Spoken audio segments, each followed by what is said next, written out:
It's so great to be speaking to you today. My name is Uma, and I am going to be talking about psychedelics, PTSD, and comorbid OCD, specifically exploring the implications of comorbid OCD in the psychedelic-assisted treatments of PTSD. And to briefly introduce myself, I am a neuroscientist. I am going to be graduating with my master's this spring and starting my PhD in the fall, looking at psychedelics and OCD in the neurobiological sense. And I'm also a mental health peer specialist. I'm on the board of directors of the Intercollegiate Psychedelics Network, and I am a global advocate for the International OCD Foundation, as Dr. Soro talked about. And I'm just so excited to share my research with you today. So, first of all, how did I come to this question? How did I start thinking about psychedelic-assisted therapy for PTSD and how that may affect comorbid OCD? It sounds like a very niche question. Most people have not thought about it. And the reason is because of a case study. And that case study involves someone you may recognize, me Search. So just to give a brief overview of how I came to this. In 2010, I had been at that point, I'm sorry, is there any way my image can be moved to the corner? Thank you.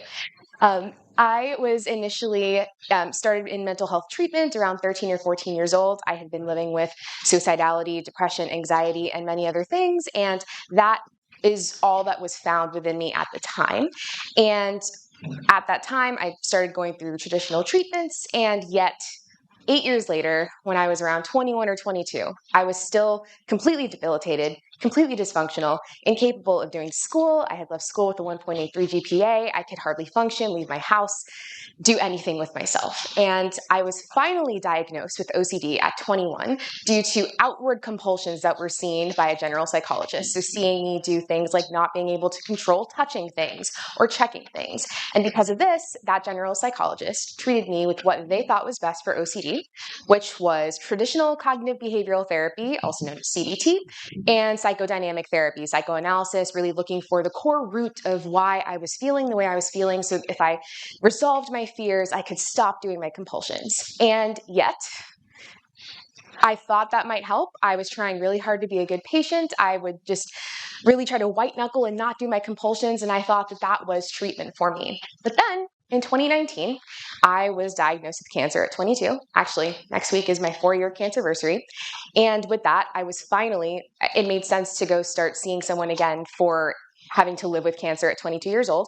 And I was finally diagnosed with PTSD from a very long-standing history of abuse and things that had not been resolved within me for many reasons. And with that, in starting PTSD treatment, I started going through several different treatments that are typically used with PTSD, such as EMDR, prolonged exposure or exposure therapy colloquially, psychodynamic therapy, once again, traditional cognitive behavioral therapy, talk therapy, somatic therapy, and so many more things. And then I realized about a year later that I'm trying to do this PTSD treatment. I'm trying to resolve what's going on within me, but the truth was my OCD was so debilitating. I was living every day trying just not to do a compulsion at any given moment. And in my PTSD treatment, I was unable to fully engage in that treatment because I was so busy doing compulsions and avoiding actually processing the treatment because I didn't know how to do otherwise. And with that, with some of the more faculties I had being a little bit older and being able to, use Google a little bit better, I started researching why that may be. Why am I not getting better? Why is my OCD so bad? What even is OCD? Because at that point, as most people might think, I thought OCD was just physical compulsions, and if I'm doing something physical, that means I have OCD. I had no idea what internal compulsions or mental compulsions were. And so I learned about the gold standard of evidence-based treatment for OCD, which, as Dr. Soro mentioned, actually, he helped me so much with this presentation and everything he shared. It is exposure and response prevention therapy, also referred to as ERP or EXRP, depending on the paper you look at.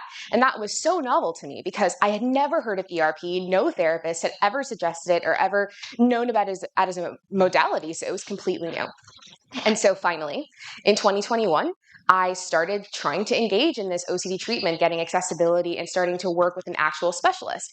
And once I began proper OCD treatment doing ERP, I happened to be working with someone who also worked with comorbid PTSD, and they realized that the parts of my OCD that were just purely OCD, if you will, that were just very classic OCD and were not intertwined with my PTSD, I was recovering in those aspects. But for the OCD that was interrelated with my trauma and my PTSD, I was not really responding. And I was introduced to the confound of having comorbid PTSD and OCD, where PTSD treatments can generally make OCD worse, and OCD treatments can generally make PTSD worse, which is really not fun to have. So once again, the PTSD treatments that were contraindicated for OCD were, in this case, EMDR for me, doing the PTSD treatment the way I was doing, prolonged exposure, and talk therapy, psychodynamic, all the things I had listed before.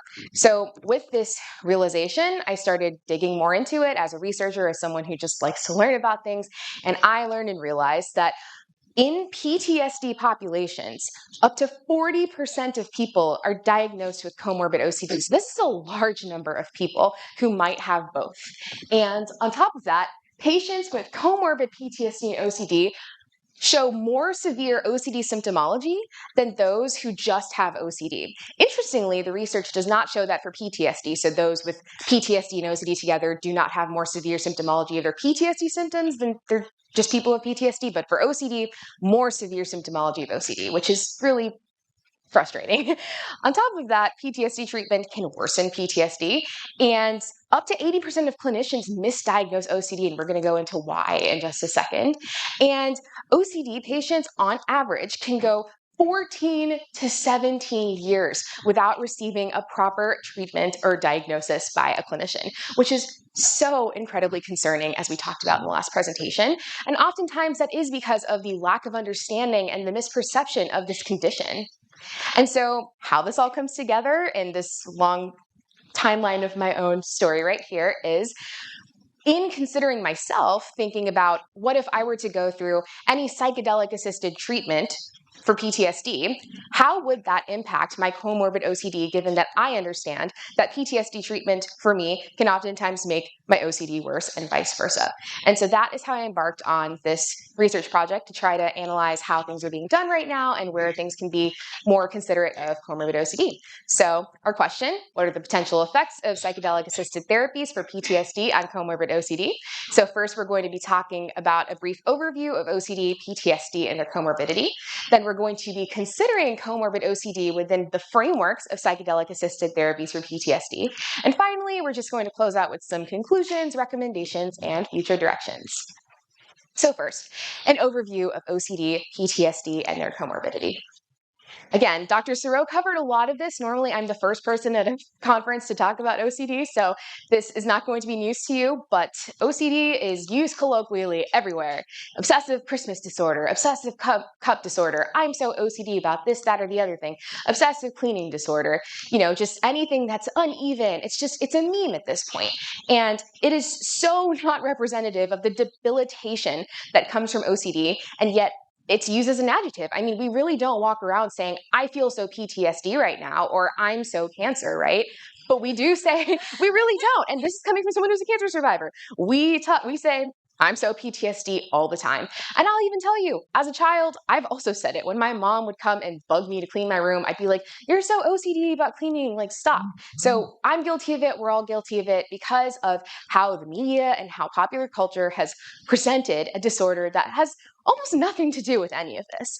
But the reality of OCD is it is not an adjective. So you're not so OCD about anything. OCD isn't a descriptor.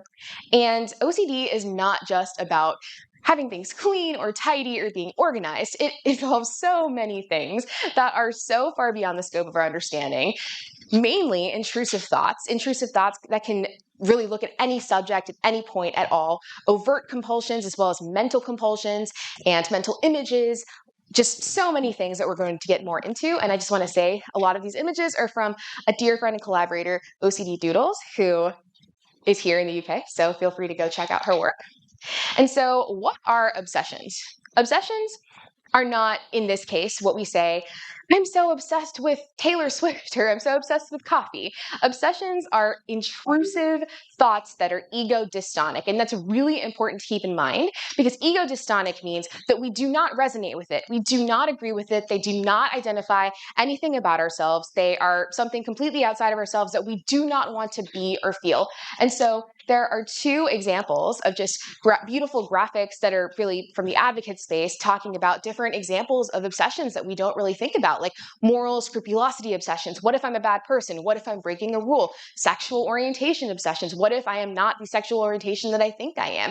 Contamination obsessions, of course, is misrepresented, but oftentimes it is feeling like we might spread a disease, or we might be infected with something, or we might still be sick. Existential obsessions, just many things that, oftentimes people have intrusive thoughts. That is the nature of being a human being, having intrusive thoughts. But when those intrusive thoughts stick and we're not able to move past them, and then we do compulsions to try to ameliorate them only to further the cycle, that in sum is OCD. So I'm actually not sure if this is able to be played. Is this video able to be played? These are some commercials that I wanted to share with you. They're just an example of several people, including someone you may recognize, of just their different intrusive thoughts and obsessions. That might illustrate this point for you better. What if is a symptom that torments individuals with OCD? What if everyone hates me? What if I'm a fake? What if I get in trouble? What if I'm contaminated? What if I'm not good enough? What if I'm always going to be like this? What if these thoughts never stop? What if it's my fault? I hate my intrusive thoughts, but they are not who I am. What if research brings hope? There's a new clinical trial investigating a potential treatment for OCD. See if you qualify. What if is a symptom that torments individuals with OCD? What if I act on a scary thought? What if I'm immoral? What if I'm a fake? What if I bring COVID home to my family? What if I committed a sin? What if I'm a bad mom? What if I accidentally ruined my life? I hate my intrusive thoughts, but they're not who I am. What if research brings hope? There's a new clinical trial investigating a potential treatment for OCD. See if you qualify. What if is a symptom that torments individuals with OCD? What if I hurt someone and forgot? What if I get everyone in my family sick? What if I upset somebody I love? What if there's a fire because of something that I left on? What if I said something offensive? What if I left the door unlocked? What if I'm not perfect? I hate my intrusive thoughts, but they're not who I am. What if research brings hope? There's a new clinical trial investigating a potential treatment for OCD. See if you qualify. What if is a symptom that torments individuals with OCD? What if I said something offensive? What if I offended people I care about? What if I wrote something inappropriate? What if I'm an imposter? What if my thoughts are dangerous? What if I'm a horrible person? What if I never feel just right? I hate my intrusive thoughts, but they're not who I am. What if research brings hope? There's a new clinical trial investigating a potential treatment for OCD. See if you qualify. So that video is by me and many dear friends that were asked to do a commercial series to advocate for what OCD really is. And that gets into what obsessions are, not just from me, but from actual people who have it as well. And then what are compulsions? Compulsions, again, are so often misunderstood. We think it's, if people do accept the idea of what OCD is and they think it's about just compulsively cleaning things or locking doors or checking stoves, and sure, those might be some compulsions, but there are so many more that people don't think about, so many things that I was experiencing for 22 years that nobody ever found. And I really want to point out mental compulsions, because these are things that are often unseen, that are pervasive, that even in treatment, it takes a really experienced clinician to be able to understand that someone might be doing all of these things within themselves. You can't see them. You would never know otherwise. And these are what keep people stuck in the OCD cycle. And so the OCD cycle is illustrated again right here. Effectively, we have an intrusive thought that can just be extremely distressing. From there, we do either overt or mental rituals. We can seek reassurance, because the idea of OCD is a doubting disorder. So all we want is certainty. In our brain, we don't have the actual capability of feeling that certainty or resolve. So that's why over and over, even if we see the proof of what's actually going on, it doesn't make a difference. We have to check again and again and again, which is why, as we will get to, the treatment does not involve getting that certainty or feeling safe anymore. And then just another beautiful example of dispelling some myths. OCD is an ego dystonic. It is an actual disorder. It is not a quirk, and it is incredibly misunderstood. And so OCD, again, is often misdiagnosed and mistreated up to 14 to 17 years to get proper treatment, which is truly devastating when you hear about how debilitating OCD is. It has been ranked in the top 10 most debilitating disorders in the world by the World Health Organization, not just mental, all disorders. And again, up to 80% of clinicians misdiagnose OCD, oftentimes as generalized anxiety disorder, schizophrenia, psychosis, and PTSD, because of not understanding the actual functions that underlie OCD as similar as they could look. And so correct treatment is exposure and response prevention therapy, which is pretty counterintuitive to many other types of therapies, including PTSD treatment. It involves having to sit with the actual obsession and not do a compulsion, which sounds very simple, but it's so hard to engage in that because all we know in our brains is that we have to do something in order to ameliorate it and that we cannot tolerate that immense amount of distress that is debilitating us. And yet that is the treatment, which is why we need more effective treatments to be able to have people engage more. And so ERP is a subset of traditional cognitive behavioral therapies, but it is not cognitive behavioral therapy itself. So oftentimes clinicians advertise as they treat OCD and they say they do CBT, and the International OCD Foundation has an incredible directory of people who actually do ERP and focus on response prevention, which leads me to the difference between prolonged exposure for PTSD versus exposure therapy or exposure and response prevention. The key difference is there is no compulsion cutting out in prolonged exposure versus ERP, which is why that doesn't tend to work for OCD. And so just more information on that. And again, contraindicated for OCD at this point is traditional CBT, including thought stopping and thought suppression, and exposure therapy without response prevention, psychodynamic therapy. We're trying to find the core of our fears, even though there really isn't any in this sense, and talk therapy, because all we generally do in talk therapy is get reassurance and do compulsions. And EMDR therapy at this point, if people are doing mental compulsions to get through whatever they're trying to process, it may not be helpful. And so what is PTSD? I think we are a little more familiar with that at this point, although still stigmatized as a psychiatric disorder. But effectively, what I want to point out is that many of the symptoms of PTSD happen to look exactly like OCD. So intrusive thoughts, I mean, hello, OCD. Avoidance is a compulsion that can be done. Of course, alterations in cognition and mood are common in psychiatric disorders, and arousal and reaction as well. And so once again, PTSD treatments that are contraindicated for OCD, I'm hammering in this point for a reason, I promise, all of these treatments. And then we get into their comorbidity. So again, people who have OCD and PTSD tend to show more severe symptomology of OCD than people who just have OCD. Again, also 40% of patients who have PTSD are also diagnosed with OCD, which is far more than the general prevalence in the population of 1% to 3% versus 40% of people in this unique population. And so looking at also their comorbidity, you look at either static comorbidity or functionally dynamic comorbidity. So static is when someone might just have OCD and they have PTSD and they're not related. You can treat them separately and it's, it sucks, but it's okay. Versus when you have a functionally dynamic relationship between the two, the PTSD and OCD can be locked onto the same things. So OCD can be focused on things that actually happen to someone. It's not just an irrational fear of what if someone may break into my house. It's what if I get cancer again, for example. And the difference is instead of just having PTSD classic symptoms, there's also compulsions to try to ameliorate the fear. It's kind of a difference in function of trying to create safety versus trying to perfectly make sure this doesn't happen in a hypothetical scenario. And so a subtype of OCD, as Dr. Swear talked about, there's many subtypes, is real event OCD, where people can take real events, especially in the context of PTSD, and they can distort it so much in their minds and do so many compulsions to try to gain certainty about something that's actually happened.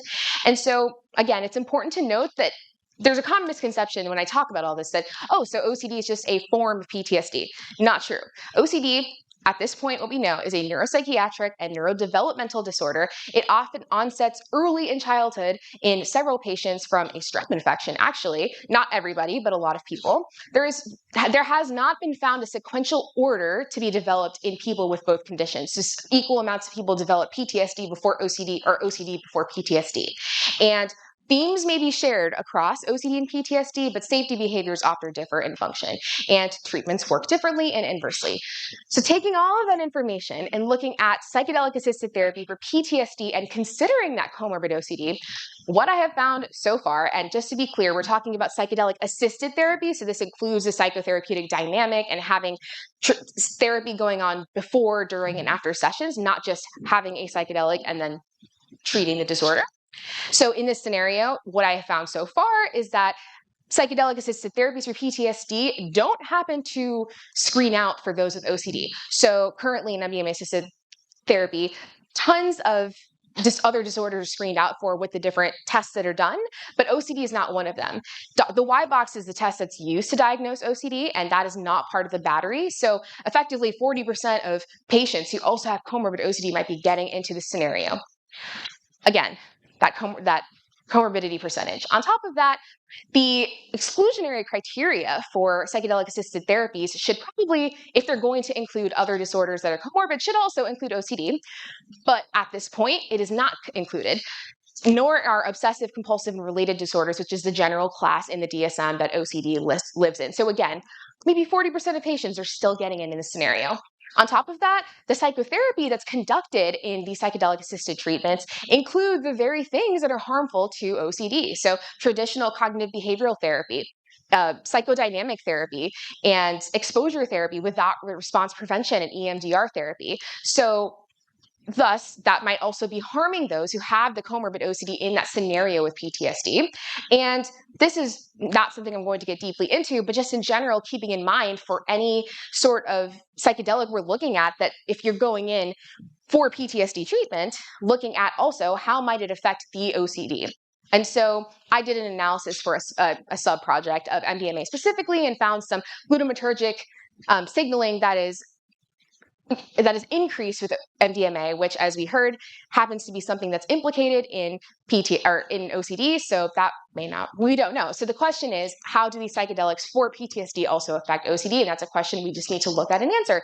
And then finally, just looking at the psychoplastogenic effects of psychedelic-assisted treatments in general. So the idea that if the ultimate underpinning of psychedelics in the context of clinical treatments for psychiatric disorders is that they're creating they're creating a space for people to become more malleable to the actual treatment, that, maybe they're creating plasticity in the brain, that then they're able to change their patterns, they're able to engage in therapy more effectively. That sounds fantastic, right? Except if you're receiving incorrect and contraindicated treatment in this whole scenario, then effectively you're becoming more plastic and open to treatments that are making your OCD worse. So now we have a scenario where people are getting in because they're not being screened out, they're receiving treatments that are contraindicated, and it might be making their disorder actually worse. And again, that 40%. And this is just an overview of how this might not have been considered thus far. Of course, in terms of general treatment outcomes for PTSD trials, they're not necessarily looking at what is happening in OCD. So we're only quantifying if the PTSD is getting better. We have no way of seeing, is there anything happening with the OCD? On top of that, the idea that if someone is engaging in PTSD treatment and doing overt or mental compulsions, the clinician who's not trained is not being able to see that. And so people are getting temporary relief and thinking that that is treatment, which happens oftentimes in this comorbidity, but that might actually be happening. It might just be temporary. And of course, the 14 to 17-year situation of how long it takes to actually get diagnosed with this. So what are my recommendations and future directions with this? Number one, the conclusions really are that at this point, there's not really a consideration of comorbid OCD in the situation. It's not being excluded for or screened for at this point. So up to 40% of people who are going into these situations might also have this inversely working disorder. On top of that, we don't necessarily know if the pharmacological mechanisms work also for OCD. That's an open-ended question that we can, explore at this point. And then ultimately, if psychedelics are amplifying the effects of the psychotherapeutic element of psychedelic-assisted therapy, then it may not be helpful if again, OCD patients are receiving incorrect treatment. So simple recommendations are just adding an OCD screening part to this entire process of who gets into PTSD treatment with psychedelics. Also excluding for OCD if they truly want a sample that does not include people who have comorbid OCD. And if all else fails, then in the battery of the treatments that are available within the psychotherapeutic element, just adding ERP, adding exposure and response prevention, teaching clinicians to identify what PTSD versus OCD looks like. So if people start exhibiting symptoms that don't look quite like PTSD, being able to engage in actual response prevention could actually be really beneficial and life-saving in this scenario. And then future directions are just my hopes and dreams for the field of looking at the psychedelics in OCD in general, psychedelic-assisted therapies, developing, truly effective mechanisms of treatment for comorbid PTSD and OCD, and understanding the biological underpinnings. And so I just wanted to thank so many people who made this possible, including Source Research Foundation and the Intercollegiate Psychedelics Network and my lab, my school, as well as the people who have mentored me in this process and have supported me in my project. And I would love to connect with anyone with more stories, more research, and more interest in the future. And with the 2 minutes I have left, does anybody have any questions?